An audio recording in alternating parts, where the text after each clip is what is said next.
ہمارے چینل میں خوش آمدید۔ تو چلیے شروع کرتے ہیں آج کی کہانی۔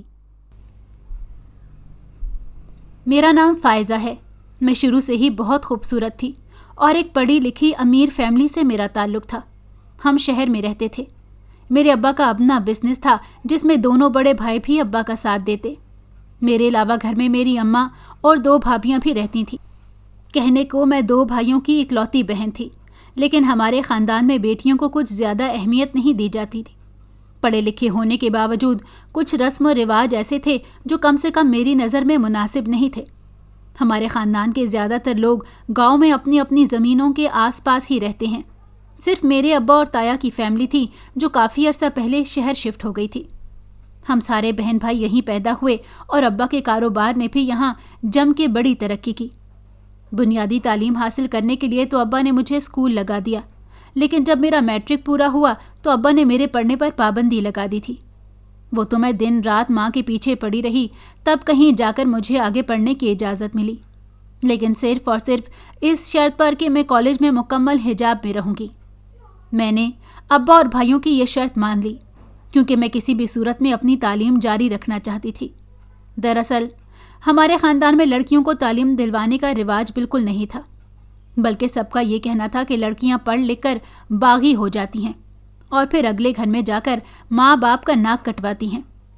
میرے ابا تو چلو ایسے ماحول کے عادی تھے، لیکن مجھے تو حیرت اپنے دونوں بھائیوں پر ہوتی تھی جو شہر میں پھلنے پھولنے اور تعلیم حاصل کرنے کے باوجود وہی دقیانوسی سوچ رکھتے تھے۔ اور پھر ہمارے گھر میں بھی پورے خاندان کی طرح وہی سب چل رہا تھا جو کسی بھی طرح ایک لڑکی کے حق میں اچھا نہیں ہوتا۔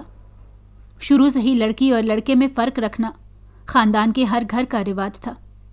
بدقسمتی سے میں تو ایسے گھر میں پیدا ہوئی جہاں 2 لڑکے پہلے سے موجود تھے۔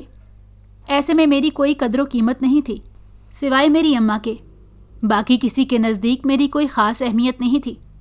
میں جب اسکول جاتی تھی اور اپنے دوستوں کو ان کے بابا یا بھائیوں کے بارے میں بات کرتے ہوئے سنتی کہ وہ کس طرح ان کی خواہشات پوری کرتے ہیں اور ان کے لاڈ اٹھاتے ہیں، تو میرے دل میں بڑی حسرت پیدا ہوتی۔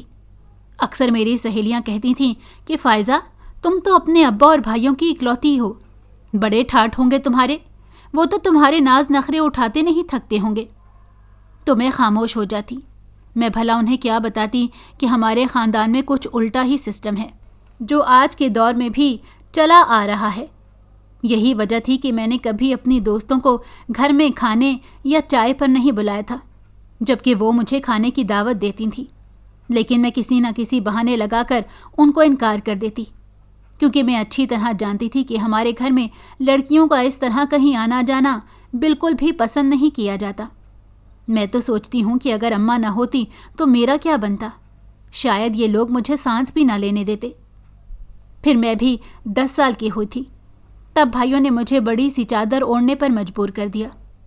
میں اسکول جاتی تو کالی سیاہ چادر میں مجھے دیکھ کے باقی لڑکیاں ہنستی تھیں اور کہتی تھیں کہ ابھی تو تم اتنی چھوٹی ہو، ابھی سے اتنی بڑی چادر لینے کی کیا ضرورت ہے؟ اور میرے پاس ان کی کسی بھی بات کا کوئی بھی جواب نہیں ہوتا تھا۔ اور پھر جب میں 12 سال کی ہو گئی تو ابا نے مجھے باقاعدہ طور پر عبایا پہننے اور نقاب کرنے کا حکم دے دیا۔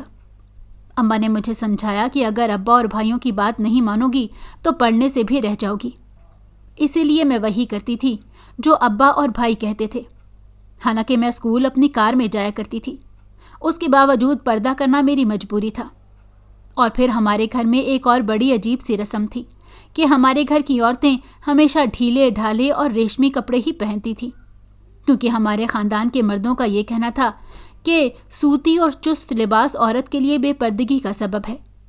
میں نے جب سے ہوش سنبھالا تھا اپنی اماں کو ایسے ہی کپڑوں میں دیکھا، اور پھر میں خود بھی ایسے ہی کپڑے پہنتی تھی۔ ہمارے گھر میں کوئی بھی سوتی کپڑا نہیں پہنتا تھا۔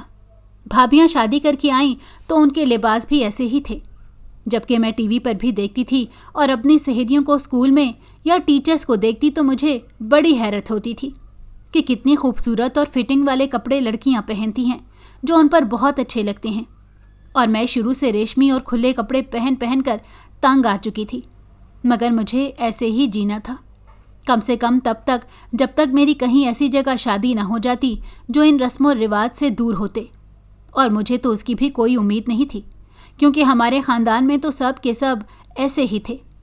اس لیے میں دعا کرتی تھی کہ میری شادی خاندان میں نہ ہو۔ اور پھر جب میں کالج میں پہنچی اور اپنے خاندان میں آنا جانا شروع کیا، خاص طور پر کسی شادی بیاہ کے موقع پر، تو مجھے اندازہ ہوا کہ خاندان میں میری عمر کا کوئی لڑکا نہیں تھا، یا تو مجھ سے بڑے تھے یا چھوٹے ہی تھے۔ تو مجھے کچھ تسلی ہو گئی کہ اب میری جان بچ جائے گی۔ لیکن یہ میری خام خیالی تھی۔ ابھی کالج کے پہلے سال میں ہی تھی کہ ابا نے میرا رشتہ اپنے کزن کے بیٹے کے ساتھ طے کر دیا، جو مجھ سے عمر میں دگنا تھا۔ مجھے تو اس بارے میں پتہ تک نہیں چلا، نہ مجھے کسی نے بتایا۔ پوچھنا تو دور کی بات تھی۔ وہ تو ایک دن میری بڑی بھابھی نے باتوں باتوں میں ذکر کیا کہ اب تو ہماری نند بھی تھوڑے ہی عرصے کی مہمان ہے۔ تو میرے کان کھڑے ہو گئے کہ بھابھی ایسا کیوں کہہ رہی ہیں۔ جب میں نے اس سے پوچھا کہ کیا بات ہے، تو وہ کہنے لگیں کہ تمہیں نہیں معلوم، تمہارے ابا اور بھائیوں نے تمہارا رشتہ پکا کر دیا ہے۔ اور جب مجھے یہ معلوم ہوا کہ کس کے ساتھ کیا ہے، میرا تو سر چکرا گیا۔ میں نے سوچا بھی نہیں تھا کہ ابا اور بھائی میرے ساتھ ایسا کریں گے۔ میں اسی وقت اماں کے پاس گئی۔ مجھے روتے ہوئے دیکھ کر اماں پریشان ہو گئیں۔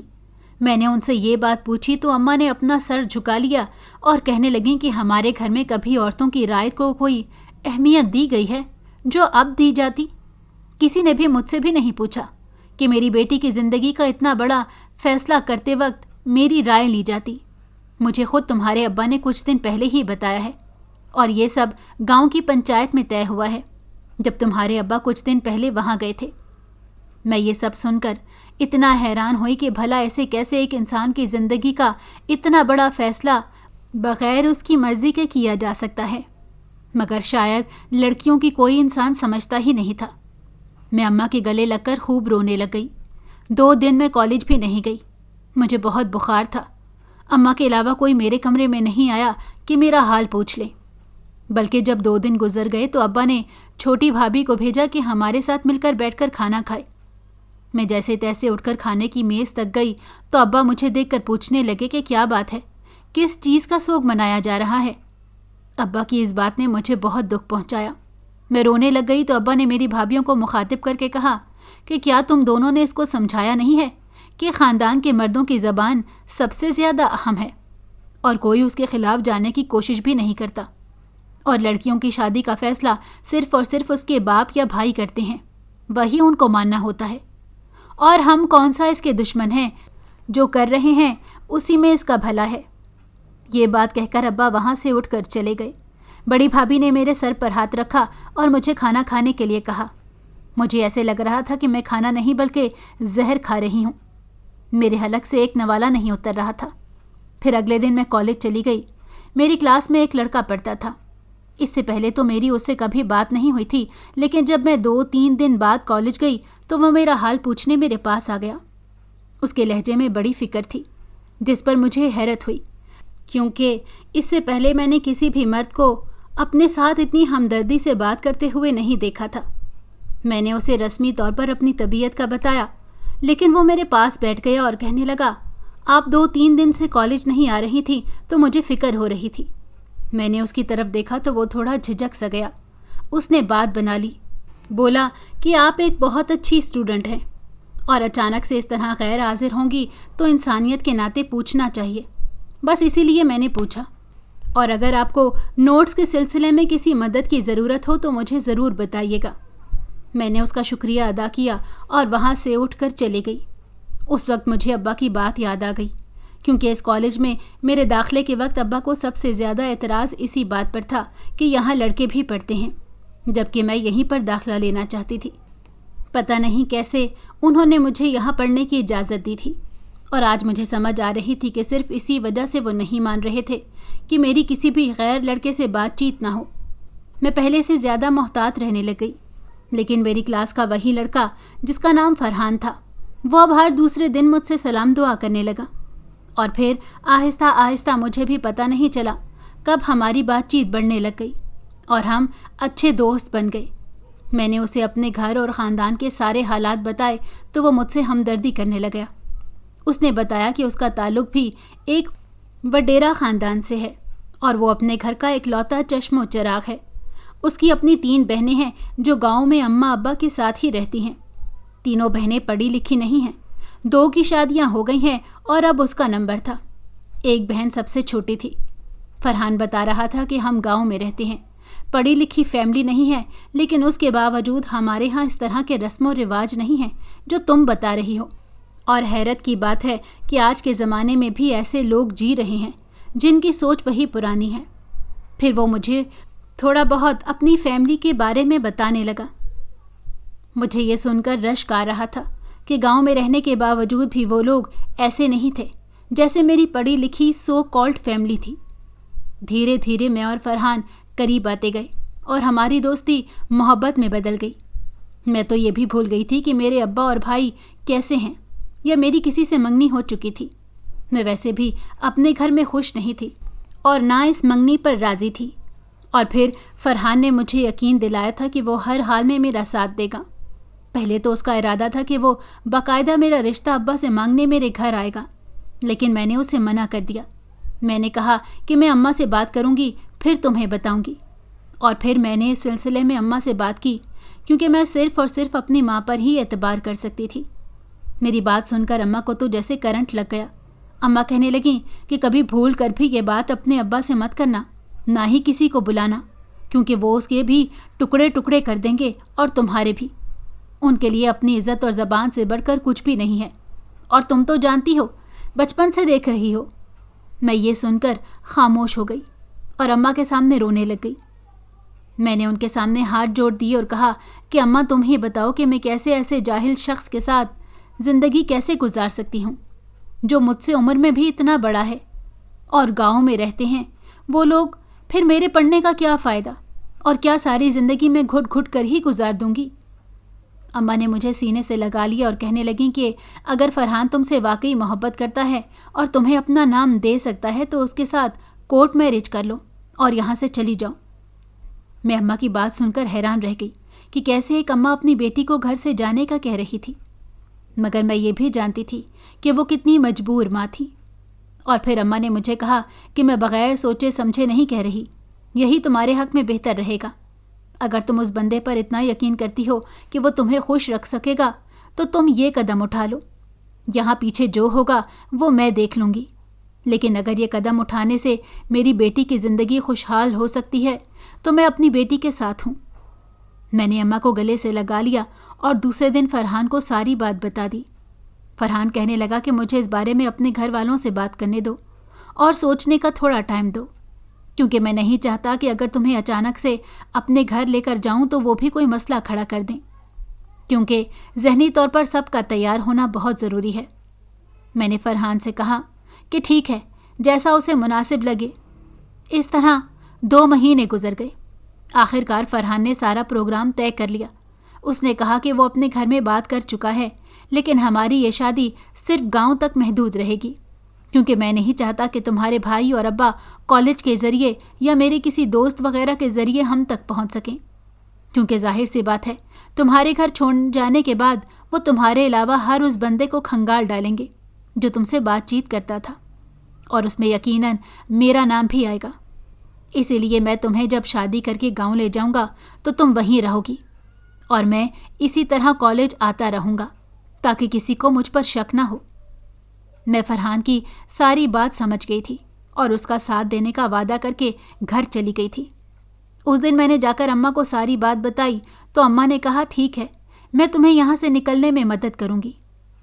और फिर अगली रात अम्मा ने मेरे कॉलेज के बैग में कुछ पैसे और जेवरात रख दिए। उसके अलावा मैंने घर से कुछ भी नहीं लिया, यहाँ तक कि अपने कपड़े भी नहीं। और दूसरे दिन रोज़ की तरह कॉलेज चली गई, लेकिन फिर वापस घर नहीं गई।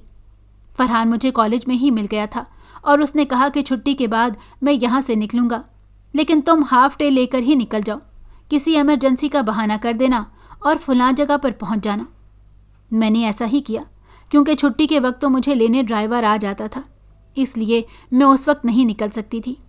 मैं हाफ डे लेकर फरहान के बताए हुए पते पर पहुँच गई और फिर छुट्टी के बाद फरहान भी वहाँ गया और हम उसकी कार में बैठकर उसके गांव चले गए। वहाँ पर उन लोगों ने मेरा अच्छी तरह खुश होकर इस्तकबाल किया और फिर सबके सामने बाकायदा तौर पर मेरी और फरहान की शादी हो गई।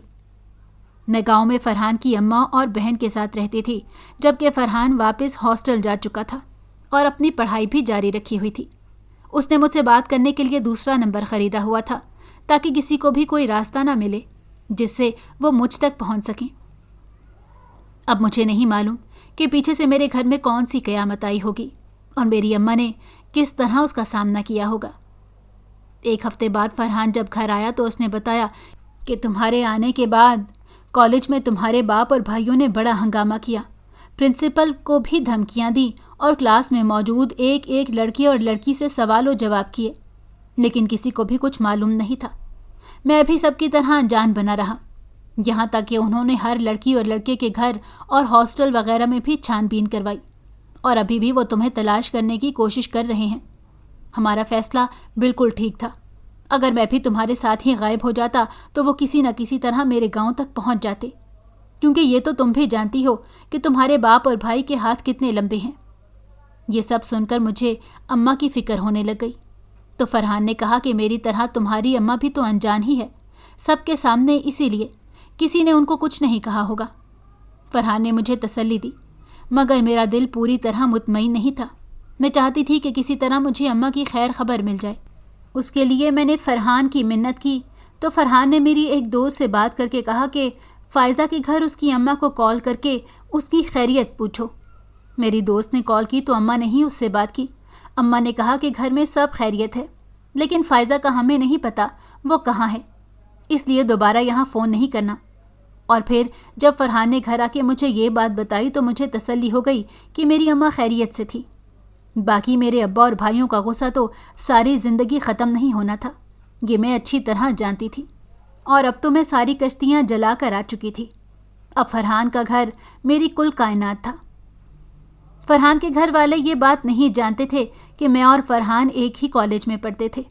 फरहान ने उन्हें ये बताया था कि उससे मेरी मुलाकात किसी शादी में हुई थी और वो तब से मुझे पसंद करने लग गई। अगर वो ये बात पहले से अपने घर वालों को बताता कि हम एक दूसरे के साथ कॉलेज में पढ़ते हैं तो उसके वालिदैन शायद मुझे कबूल न करते, क्योंकि बेशक वो बहुत ज़्यादा दकियानूसी ख़यालात के नहीं थे, मगर थे तो बैकवर्ड एरिया से ही। उनका मानना था कि स्कूल कॉलेज में पढ़ने वाली लड़कियां अच्छी नहीं होती, इसीलिए उन्होंने अपनी बेटियों को भी नहीं पढ़ाया था और बेटे को तालीम के लिए शहर भेजा हुआ था। ये तो मुझे अपने ससुराल में जाने के 1 महीने बाद ही अंदाज़ा हो गया था कि बेटियों और बेटों में फ़र्क तो किसी हद तक यहाँ पर भी मौजूद था, लेकिन शुक्र है इतना ज़्यादा नहीं जितना हमारे ख़ानदान में था। मेरी दोनों बड़ी नंदें अपने चचा के घर ब्याई हुई थीं, जो बराबर वाले गांव में ही था। वो 15 दिन या 1 महीने के बाद मेके का चक्कर लगा लेती थी, जबकि छोटी नंद सिलाई कढ़ाई सीखने में मसरूफ़ थी। उसके रिश्ते भी देखे जा रहे थे और फिर मेरी शादी के 6 महीने बाद मेरी छोटी नंद की शादी फरहान की पुप्पो के घर हो गई, जो मेरे ससुराल के करीब ही था, इसलिए उसका तो रोज़ का आना जाना लगा रहता था। और फिर जब मेरी शादी को 1 साल हो गया और मेरी नंद की शादी को 6 महीने गुजर गए तो वो उम्मीद से हो गई थी, लेकिन मेरे यहाँ कोई खुशखबरी नहीं थी। अब मेरी सास को इस बात पर एतराज़ात शुरू हो गए थे और जैसे जैसे वक्त बढ़ रहा था उनके एतराज़ात भी बढ़ते जा रहे थे। वो कहती थी कि शहर में रहने वाली लड़कियां जिस्मानी तौर पर कमज़ोर होती हैं, क्योंकि वो अपनी सेहत का ख्याल नहीं रखती और बाहर के खाने खा खा कर ख़ुद को बर्बाद कर लेती हैं। उन्होंने फरहान से कई मर्तबा कहा कि बहू को ले जाकर शहर में चेकअप करवा लो, लेकिन फरहान उनको टालता रहा। फरहान की पढ़ाई मुकम्मल हो चुकी थी और वो अपनी ज़मीनों को ही देखता था, इसीलिए अब गांव में ही रहता था। मेरे ससुर की तबीयत ख़राब रहने की वजह से ज़्यादातर काम फरहान के पास ही था। और फिर जब मेरी शादी को पूरे 2 साल गुजर गए तब भी मेरे यहाँ औलाद जैसी नेमत नहीं आई तो मेरी सास ने मेरे नाक में दम करना शुरू कर दिया। उनको तो लगता था कि मैं बांझ हूँ। वो बात बात पर मुझे बातें सुनाती थी, क्योंकि उनकी अपनी तीनों बेटियों के 2-2, 3-3 बच्चे थे और उनको लगता था कि उनके इकलौते बेटे के यहाँ अगर कोई बच्चा नहीं हुआ तो उनकी नस्ल कैसे आगे बढ़ेगी। लेकिन मैं भी उन्हें कैसे समझाती कि यह सब कुछ मेरे बस में नहीं था, वरना मैं एक दिन भी उनकी कड़वी कसीली बातें ना सुनती। और फिर अफसोस तो इस बात का था कि मेरा मैका भी ख़त्म हो चुका था और इसी बात का फ़ायदा मेरी सास और नंदें ज़्यादा उठाती थीं। उन्हें मालूम था कि बहू के साथ जैसा मर्जी सलूक करो, जो चाहे रवैया रखो, इसने कौन सा मैके जाना है।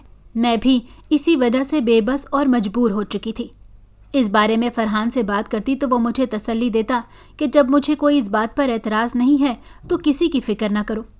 मगर मैं उसे कैसे समझाती कि सास और नंदों के ये ताने बर्दाश्त से बाहर हुए जाते हैं, लेकिन मेरे पास सब्र के अलावा और कोई चारा भी नहीं था।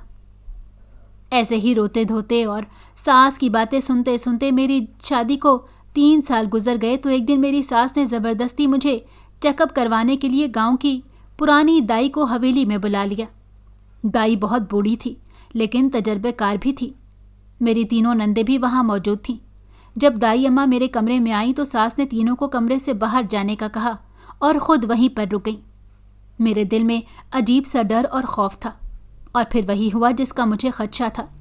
दाई ने मेरे सामने मेरी सास से कहा कि तुम्हारी बहू पहले से माँ बन चुकी है, लेकिन इसका हमल ज़ाया हो गया था जिसकी वजह से कुछ पेचीदगियाँ पैदा हो गईं और अब ये कभी माँ नहीं बन सकती। ये सुनकर तो मेरी सास के पैरों तले से ज़मीन निकल गई, क्योंकि वो तो अच्छी तरह जानती थी कि इससे पहले मैं उम्मीद से हुई ही नहीं थी। फिर ये कैसे मुमकिन था? और ये मेरी शादी भी पहली थी। मेरी सास का तो गुस्से से बुरा हाल था। उसने मुझे गालियाँ देना शुरू कर दी और मुझे बदचलन और बदकिरदार कहने लग गई और न जाने क्या कुछ कह रही थी। मुझसे तो सुना नहीं जा रहा था और वो मुझे कुछ बोलने का मौका भी नहीं दे रही थी। उसी वक्त मेरी तीनों नंदें कमरे में आ गईं और उन्होंने भी माँ के साथ साथ मुझे बुरा भला कहना शुरू कर दिया। और फिर मेरी सास ने फरहान का इंतज़ार किए बिना मुझे हाथ पकड़कर घर से निकाल दिया। मैं रोती रह गई, फरियादें करती रह गई, लेकिन मेरी किसी ने ना सुनी। उस वक्त दोपहर हो रही थी और गर्मी की शिद्दत की वजह से रो रो कर मेरा हाल बुरा हो गया था। मैं हवेली के दरवाजे के साथ लगकर ज़मीन पर ही बैठ गई। मैंने कितनी बार दरवाजे पर दस्तक दी, लेकिन किसी ने मुझ पर तरस नहीं खाया। कुछ देर बाद दाई अम्मा बाहर आई तो मुझे उठाकर अपने साथ ले गईं और कहने लगीं कि तेरा शौहर तो शाम को ही घर आएगा, तब तक तू मेरे साथ घर चल। जब वो आएगा तो फिर देखेंगे क्या करना है। दाई अम्मा ने मुझसे पूछने की बहुत कोशिश की कि जो मैंने कहा उसमें कितनी सच्चाई है भला, लेकिन मैं बिल्कुल खामोश थी। मुझ पर ऐसी क़यामत टूटी थी जिसने मुझे बोलने के लायक भी नहीं छोड़ा था। मैं देखना चाहती थी कि अब मेरा शौहर इस मामले में क्या कहेगा, कौन सा कदम उठाएगा। इस वजह से मैंने अपनी ज़बान पर ताला लगा लिया। फिर दाई अम्मा ने मुझसे सवाल करना छोड़ दिया। मैं उनके छोटे से घर में बैठी सारा दिन रोती रही। मैं तो बार बार इस बात का शुक्र अदा कर रही थी कि दाई अम्मा हवेली वालों की पुरानी राजदार थीं। मेरा शौहर और तीनों नंदे उसी के हाथ से पैदा हुए थे, इसीलिए उसने इस बात का जिक्र गांव में किसी से भी नहीं किया और इस तरह मेरा भी पर्दा रह गया। वरना जो मेरी इज़्ज़त का तमाशा बनना था, शायद मैं वो बर्दाश्त ही न कर पाती। अब मैं इंतज़ार कर रही थी कि कब फरहान आए और मुझे यहाँ से लेकर जाए। मगर शाम भी आ गई और फिर रात भी, लेकिन फरहान नहीं आया था। तो मुझे ऐसा लगा कि जैसे फरहान ने बीच मंझधार में मुझे अकेला छोड़ दिया था। अब मेरी ज़िंदगी का क्या फ़ायदा था अगर ऐसे मोड़ पर फरहान ही मेरा साथ न देता। मैंने उस रात खाना भी नहीं खाया। दाई अम्मा मुझे बहुत समझाती रहीं कि फरहान को कोई ज़रूरी काम आ गया होगा या हो सकता है वो शहर चला गया हो, मगर मेरे दिल को तसल्ली नहीं हो रही थी। मैं बस रो रही थी और दुआएं मांग रही थी। ऐसे ही आंखों में रात गुजर गई और मैं बैठी फरहान का रास्ता देखती रही। मगर अगला दिन भी पूरा हो गया और फरहान मुझे लेने नहीं आया। पहले तो मैंने सोचा कि खुद हवेली चली जाऊं या फरहान की ज़मीनों पर, लेकिन फिर मुझे दाई अम्मा ने समझाया कि अगर खुद जाओगी और तुम्हारे ससुराल वालों ने कोई नया तमाशा लगा दिया तो सारा मामला बिगड़ जाएगा। इसीलिए तुम ना जाओ, मैं खुद पता करती हूँ कि फरहान क्यों नहीं आया। और फिर दाई अम्मा ने यह भी कहा कि बेटी, अगर मुझे पता होता कि मामला कोई और है तो मैं कभी भी तुम्हारी सास के सामने ये सारी बात ना कहती। मैं तो यही समझी थी कि तुम्हारी शादी को 3 साल गुजर गए थे और यहीं पर कुछ हुआ होगा, मगर मुझे खुद नहीं पता कि मामला क्या है और मैं तुमसे पूछूंगी भी नहीं, क्योंकि मैं पहले ही शर्मिंदा हूँ कि मेरे एक सच ने सबके सामने तुम्हें रुस्वा कर दिया। मैंने दाई अम्मा से कहा कि आप फिक्र ना करें, इसमें आपकी कोई गलती नहीं। आपकी जगह कोई और होता तो वो भी यही करता, लेकिन अब मुझे सिर्फ अपने शौहर का इंतज़ार है और अगर वो नहीं आया तो मैं यहाँ से हमेशा के लिए चली जाऊँगी। ये कहकर मैं उठकर कमरे में चली गई और फिर पूरे 3 दिन गुजर जाने के बाद भी जब फरहान नहीं आया तो मैं यहाँ से जाने का फ़ैसला कर लिया। लेकिन उसी शाम को मगरिब की अजान के बाद फरहान वहाँ आ गया। मैं उसे देखकर रोने लग गई तो उसने मुझे तसल्ली दी और कहा कि सब ठीक हो जाएगा। उसने बताया कि 3 दिन पहले जब सुबह के वक्त वो ज़मीनों पर गया था तो अचानक उसे शहर जाना पड़ा और उसने शहर जाने के बाद घर पर फ़ोन किया, मगर घर वालों ने कहा कि फ़ाइज़ा सो रही है और ऐसे ही बहाने बनाते रहे। मगर अभी थोड़ी देर पहले वापस आने पर पता चला कि मेरे पीछे क्या कुछ हो गया था, तो मैं सीधा यहाँ चला आया क्योंकि मेरा दिल कह रहा था कि तुम यहीं होगी। फिर वो मुझे लेकर अपने घर चला गया। मुझे देखते ही उसकी माँ बहनों ने हंगामा खड़ा कर दिया, दोबारा से मुझे गालियाँ देना शुरू कर दी। तो फरहान ने मुझे वहीं पर छोड़ा और अपनी माँ और बहनों को लेकर कमरे में चला गया। कमरे में ले जाकर उसने अलमारी खोल के उनके सामने वो कागजात रख दिए जिसमें सारा सच लिखा था। तब तक मैं भी कमरे में जा चुकी थी। फरहान ने जो कागजात उनके सामने रखे वो हैरानी से कभी कागजात को कभी फरहान को देख रही थी। फिर फरहान ने कहा कि ये मेरी और फ़ाइज़ा की शादी के कागजात हैं जो हमने शहर में कोर्ट मैरिज कर ली थी। क्योंकि फ़ाइज़ा की अम्मा को मुझ पर पूरी तरह यकीन नहीं था तो उन्होंने मुझसे फ़ोन पर बात की थी और कहा था कि अगर तुम मेरी बेटी से कोर्ट मैरिज कर लो और फिर बाद में उसे अपने घर ले जाना तो मुझे दिली तौर पर तसल्ली हो जाएगी, क्योंकि वो तुम्हारी इज्जत बन जाएगी और फिर तुम उसे छोड़ नहीं सकोगे। मेरे दिल में कोई खोट नहीं था और ना ही मैं झूठा था, इसी वजह से मैंने बग़ैर किसी को बताए फ़ाइज़ा से कोर्ट मैरिज कर ली थी। अगर मैं आप लोगों को बताता तो आप लोगों ने कभी भी फ़ाइज़ा को कबूल नहीं करना था, क्योंकि आप लोगों की नज़र में भी तो लड़कियां इंसान नहीं होती बल्कि जीती जागती गुड़िया होती हैं जिन्हें अपनी मर्ज़ी से कहीं भी फेंका जा सकता है। और यही सब आपने अपनी बेटियों के साथ भी किया। ना उन्हें पढ़ाया लिखाया, ना उनकी कोई मर्ज़ी पूछी, बस जिस खोंटे से चाहा बांध दिया। मगर मैं ऐसा बाप हरगिज़ नहीं बनूंगा। अगर अल्लाह ने चाहा तो मेरे यहाँ ज़रूर औलाद होगी। और फिर एक बात और सुन ले, फ़ाइज़ा से मेरे निकाह को वहीं पर 2 महीने गुजर चुके थे।